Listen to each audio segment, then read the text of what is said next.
Hola, mi hermano querido, qué alegría saludarte, abrazarte. Me siento feliz por tu participación cuando entras a los comentarios y registras tu pedido de oración.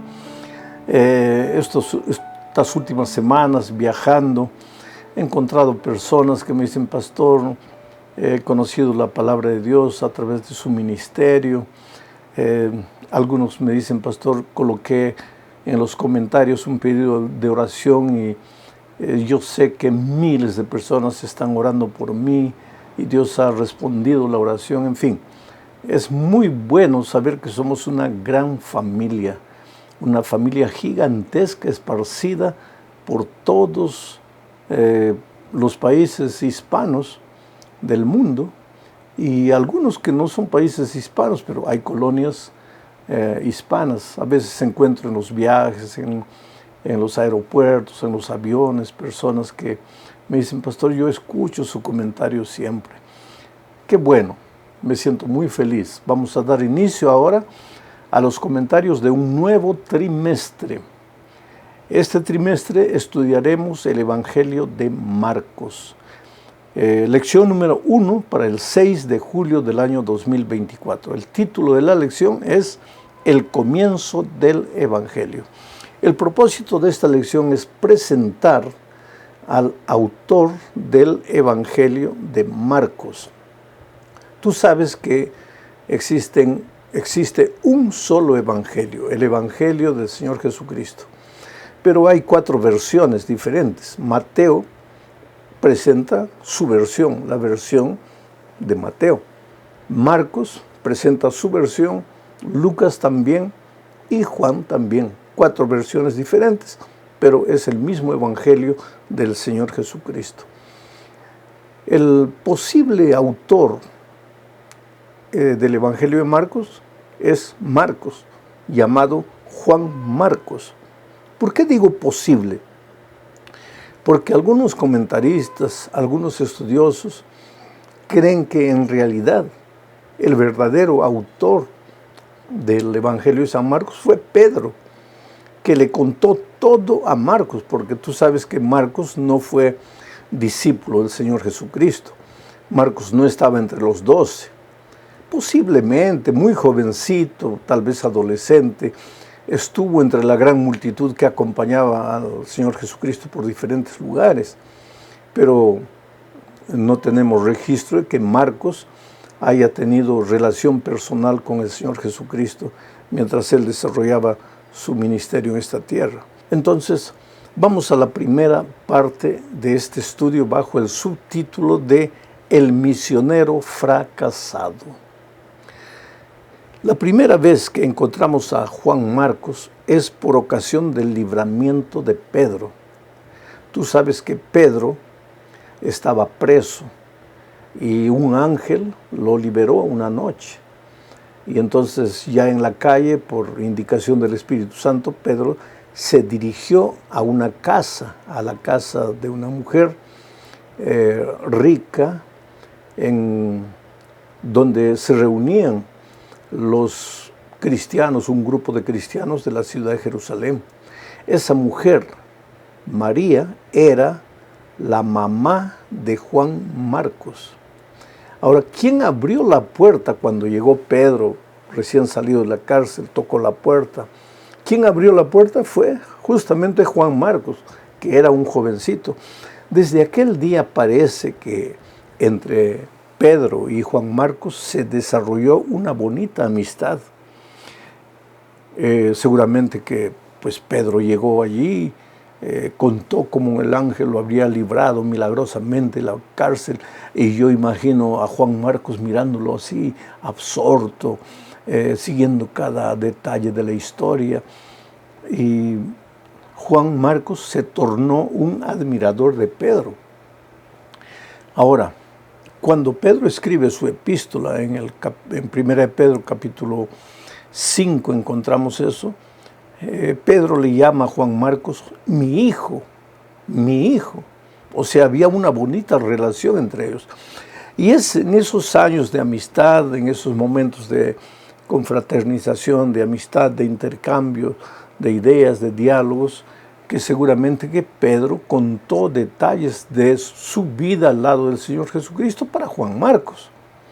Y eso llevó a Juan Marcos a escribir la historia. Parece que la epístola de Marcos fue escrita desde la ciudad de Roma, cuando Juan Marcos se encontraba ahí. Y Juan Marcos, como ya dije, escribió para los romanos. Mateo escribió para los judíos. Mateo presenta al Señor Jesucristo como el Rey. Juan Marcos presenta al Señor Jesucristo como el siervo, pero no como el siervo de los hombres, sino como el siervo de Dios, que vino a esta tierra a cumplir un ministerio en favor del ser humano. Bueno, la siguiente vez que encontramos a Juan Marcos es en Hechos capítulo 5, versículo 13. Y voy a leer el texto para que ustedes entiendan por qué el autor de la lección coloca a Juan Marcos aquí como el misionero fracasado. Dice el texto: habiendo zarpado de Pafos, Pablo y sus compañeros arribaron a Perge de Panfilia. Pero Juan, y se refiere a Juan Marcos, apartándose de ellos, volvió a Jerusalén. Este era el primer viaje misionero de Pablo. Y parece que Juan Marcos estaba en el grupo, estaba yendo con ellos, pero dice el texto, en Panfilia, Juan Marcos, apartándose de ellos, de los apóstoles, volvió para Jerusalén. ¿Por qué volvió para Jerusalén?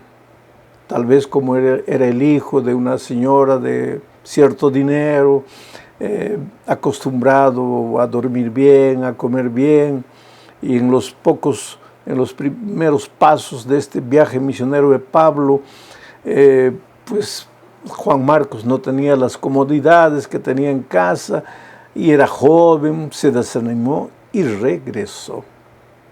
Pero del texto bíblico me impresiona una frase, dice: Juan, apartándose de ellos, volvió a Jerusalén.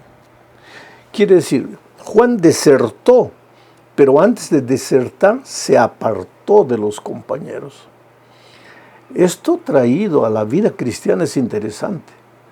Nadie se aparta de la iglesia, definitivamente abandona a Jesús, abandona la fe, si primero no se aparta de los hermanos. Por eso es que siempre debe haber confraternización entre los miembros de la iglesia, confraternización espiritual en la iglesia, pero después es bueno que un hermano invite al otro a almorzar, el otro al otro, que las familias se reúnan, esos potlucks donde las familias juntan las ollas para servirse los alimentos en comunión. Eso es muy bueno, porque cuando un hermano se comienza a quedar solito por ahí, en poco tiempo abandona la fe, abandona todo. Juan Marcos abandonó a sus compañeros y regresó a Jerusalén. Ahora vamos a la segunda parte de este estudio, una segunda oportunidad. ¿Sabes que la Biblia registra un conflicto entre Bernabé y Pablo por causa de Juan Marcos? Y esto ya sucedió en el segundo viaje misionero de Pablo. Leo el texto de Hechos capítulo 15, versículos 36 al 39. Dice así: después de algunos días, me impresiona esta frase, después de algunos días. ¿Por qué? Porque en esta vida todo pasa, querido, todo pasa. Si hoy, en este momento, estás viviendo un momento bonito en tu vida familiar, en tu vida espiritual, en tu vida financiera, cuidado, no te olvides de Dios, porque en esta vida todo pasa. Pero si por algún motivo has fallado, has caído, has cometido errores, estás triste, estás avergonzado, tampoco te desesperes, porque en esta vida todo pasa. Sigo leyendo el texto. Después de algunos días, Pablo dijo a Bernabé: volvamos a visitar a los hermanos en todas las ciudades en que hemos anunciado la palabra del Señor, para ver cómo están. Y Bernabé quería que llevasen consigo a Juan, se refiere a Juan Marcos, el que tenía por sobrenombre Marcos. Pero a Pablo no le parecía bien llevar consigo al que se había apartado de ellos desde Panfilia y no había ido con ellos a la obra. Y hubo tal desacuerdo entre ellos que se separaron el uno del otro. Bernabé, tomando a Marcos, navegó a Chipre. Qué interesante, queridos. En el segundo viaje misionero de Pablo sucedió esto que acabamos de leer. Bernabé, que era también tío de Marcos, quería llevar a Marcos de nuevo. Pero Pablo dijo, no. La primera vez nos abandonó, se fue, regresó. Él no está preparado para la obra misionera. Pero Bernabé dijo, vamos a darle una segunda oportunidad. Es un joven, él tiene que aprender. Y hubo un conflicto entre Pablo y Bernabé, de tal manera que se separaron. Bernabé, llevando a Juan Marcos, se fue por una ruta y Pablo se fue por otro camino. Aquí hay lecciones que tenemos que aprender. En primer lugar, dos hombres de Dios, porque Pablo era un hombre de Dios, Bernabé también. Pero dos hombres de Dios muchas veces no tienen la misma idea. Y el hecho de que piensan de manera diferente no quiere decir que uno ame menos a Dios. Apenas que Dios nos ha creado con personalidades diferentes, con cabeza diferente. Y muchas veces no concordamos en un punto de vista, no estamos de acuerdo. Aquí se separaron los dos. Pero desde mi punto de vista, ahora, lógico, ya pasaron los siglos, Bernabé estaba en lo correcto.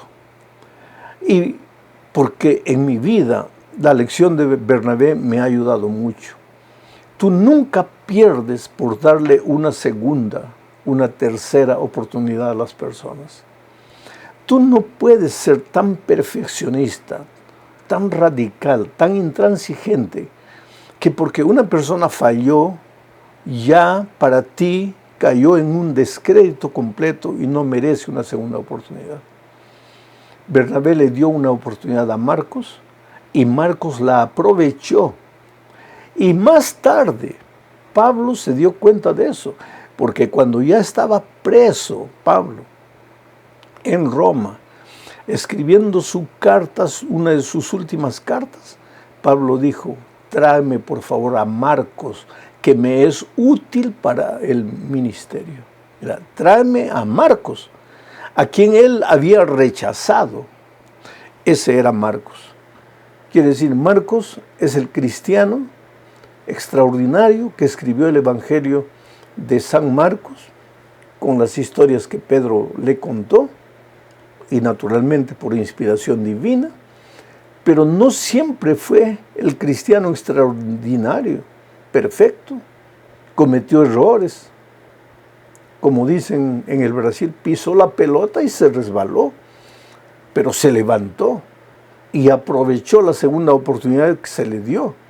Y entonces encontramos ahora a Juan Marcos como el autor de este evangelio. Bueno, vamos ahora a la tercera parte, bajo el subtítulo de El Mensajero. Sabes que Marcos empieza su evangelio presentando al precursor de Jesús. Y leo Marcos 1 al 4 y 7, dice así. Principio del Evangelio de Jesucristo, Hijo de Dios.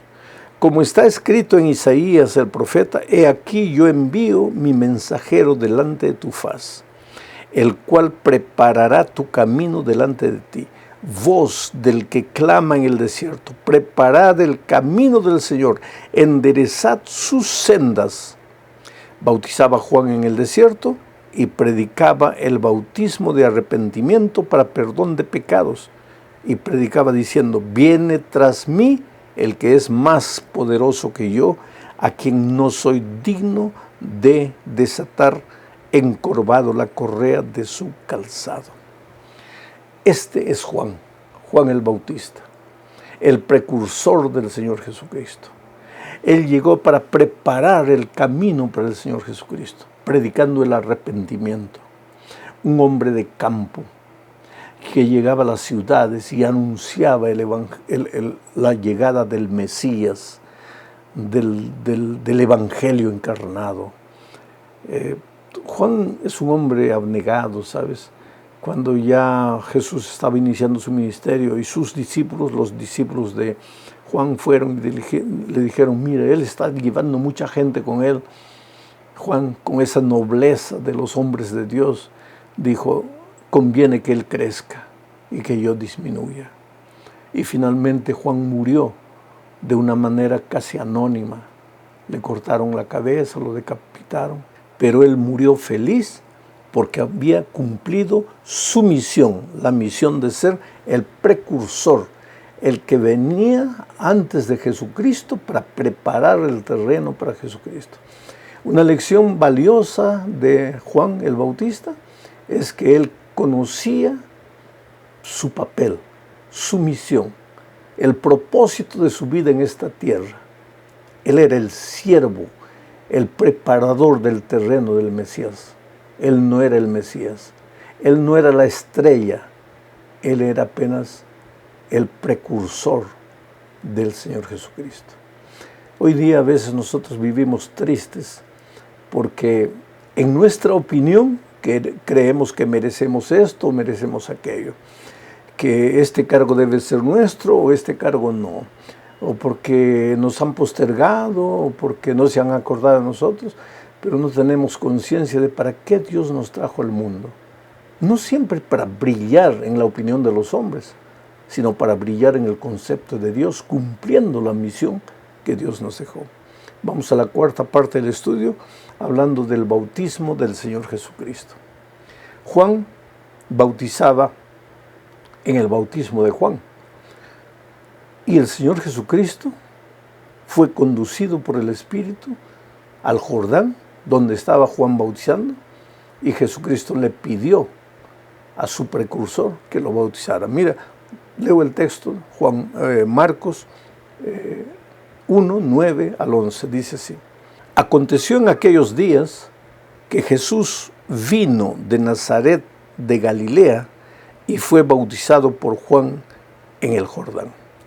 Interesante que Marcos dice, aconteció que en aquellos días Jesús vino de Nazaret de Galilea. No, Jesús en realidad no había venido de Nazaret de Galilea. Jesús había venido del cielo. Había tomado la forma del ser humano. Él venía a morir por el ser humano. Él venía a salvar al ser humano. ¿Y cómo el Señor Jesucristo necesitaba ser bautizado? Él no necesitaba ser bautizado, porque el bautismo es para el perdón de los pecados. Él fue bautizado porque quería darnos el ejemplo. Así como el Señor Jesucristo fue bautizado en el agua, nosotros también necesitamos ser bautizados en el agua. El bautismo para nosotros es un pacto de amor con el Señor Jesucristo. Si tú dices que has aceptado a Jesucristo como tu Salvador, debes entrar al tanque del bautismo para ser bautizado. Sigo leyendo el texto. Aconteció en aquellos días que Jesús vino de Nazaret de Galilea y fue bautizado por Juan en el Jordán. Y luego, cuando subía del agua, vio abrirse los cielos y al Espíritu como paloma que descendía sobre él. Interesante, Jesús está siendo bautizado y ahora aparece el Espíritu en forma de paloma. Jesús y el Espíritu. Y vino una voz de los cielos que decía, tú eres mi Hijo amado, en ti tengo complacencia. Ese es el Padre. En el bautismo del Señor Jesucristo estuvo el Padre diciendo que el Hijo amado estaba siendo bautizado. Estuvo el Espíritu en forma de paloma y estuvo el Hijo, el Señor Jesucristo, siendo bautizado. ¿Qué sucedió después? Es interesante lo que dice Marcos 1, 12 y 13. Y luego el Espíritu le impulsó al desierto y estuvo allí en el desierto 40 días y era tentado por Satanás y estaba con las fieras y los ángeles le servían. El Espíritu, el Señor Jesucristo fue engendrado por el Espíritu. De niño, el Espíritu lo guió, lo acompañó, le dio sabiduría. En la hora de su bautismo, el Espíritu lo llevó al bautismo y el Espíritu estuvo presente en forma de paloma. Terminado el bautismo, el Espíritu lo llevó al desierto. Ahora es interesante que el Espíritu lo lleva al desierto para encontrarse con fieras, con el propio Satanás. Pero en medio de las dificultades, los ángeles le servían. Oh querido, cuando somos guiados por el Espíritu, no tenemos miedo de enfrentar lo que venga, aunque tengamos que ir al desierto por 40 días, aunque tengamos que enfrentar las fieras, aunque el propio diablo esté ahí a la orilla del camino queriendo derrubarte, tú no tienes miedo de nada, porque estás en el Espíritu, vives en el Espíritu, y el Espíritu en ti no conoce derrota. Terminamos el estudio de esta semana bajo el subtítulo de El Evangelio según Jesús. Leo Marcos 1, 14 y 15. Dice así: Después que Juan fue encarcelado, Jesús vino a Galilea predicando el Evangelio del reino de Dios, diciendo: el tiempo se ha cumplido y el reino de Dios se ha acercado. Arrepentíos y creed en el Evangelio. ¿Por qué Marcos dice que el Señor Jesús declaró que el tiempo se había cumplido? ¿A qué tiempo se refería? Se refería a la profecía de las 70 semanas. El tiempo estaba llegando al fin. El tiempo de Israel. El Señor Jesucristo había venido, había sido bautizado. Las profecías eran claras. Yo no te voy a explicar la profecía de las 70 semanas, pero el pueblo de Israel conocía bien las profecías y debería saber que el Señor Jesucristo había llegado. El Mesías estaba entre ellos. El Señor Jesucristo vino predicando el reino de Dios con el mismo evangelio, con el mismo mensaje de Juan el Bautista: arrepentíos y creed en el Evangelio. Pero creed en el Evangelio, no en el Evangelio de palabras, sino en el Evangelio Jesucristo. Porque como veremos en la lección de la siguiente semana, el Marcos no registra muchas palabras de Jesús, registra los hechos de Jesús. Porque Jesús vino a esta tierra no solamente para presentar una teoría, sino para mostrar en su vida que el Evangelio estaba entre ellos, que el reino de Dios se había acercado. Jesucristo vino a formar un reino espiritual, no solamente una estructura física, no una organización, sino un reino espiritual. Ese reino espiritual de Dios, mientras estemos en esta tierra, pues necesita de edificios, de templos, de bancos, de pianos, de escuelas, en fin, de toda la estructura. Solo que la estructura no es el reino de Dios. El reino de Dios está formado por seres humanos, pero que necesitan de la estructura mientras Cristo no vuelva. Tenemos que estar empeñados en hacer crecer el reino de Dios a las personas, a prepararlas espiritualmente para el encuentro con Jesucristo, y no apenas en hacer crecer la estructura física. Que Dios te bendiga ricamente. Este trimestre vamos a ser alimentados, nutridos espiritualmente por el Evangelio de San Marcos. Un abrazo, que Dios te acompañe siempre.